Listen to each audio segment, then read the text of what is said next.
হচ্ছে তোমার ভরতপুর বিচ, যেটা আমাদের নীল আইল্যান্ডের লাস্ট ডেস্টিনেশন, লাস্ট স্পট। জলের কালারটা ততটাই ক্লিয়ার যতটা দেখতে পাচ্ছ। আর এই দেখো জলের কালার তোমাকে দেখাচ্ছি।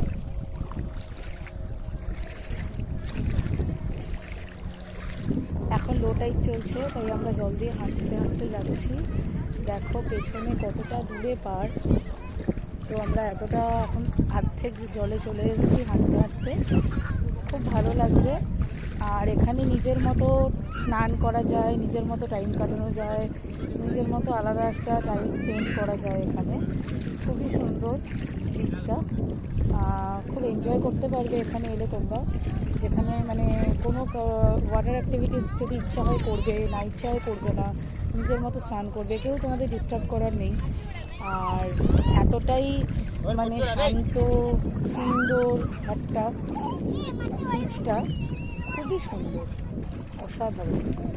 তো এখানে এসে তোমরা নিজেদের মতো টাইম কাটাতে পারবে। এবং হ্যাভলক নীলের মধ্যে সবথেকে সুন্দর বিচ আপাতত এটাই লাগলো আমার কাছে, কারণ নিজের মতো একটা আলাদা করে টাইম স্পেন্ড করা যায়।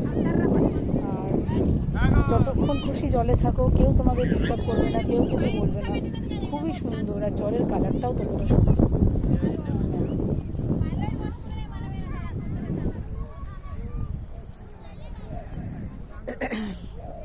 ওই দূরে পোর্ট দেখা যাচ্ছে, ওটাই হচ্ছে নীল আইল্যান্ডের পোর্ট, যেখানে আমরা নেমেছিলাম।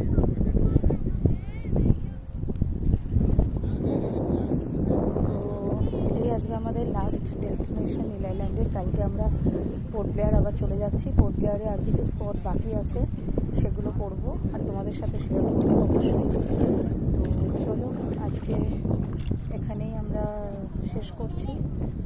এটা আমাদের আজকে লাস্ট স্পট নীল আইল্যান্ডে। এরপরে আমরা হোটেলে ফিরে যাব, যতক্ষণ পারি জলে একটু এনজয় করে নিই, তারপরে আমরা হোটেলে ফিরে যাবো। তো চলো, টাটা সবাইকে।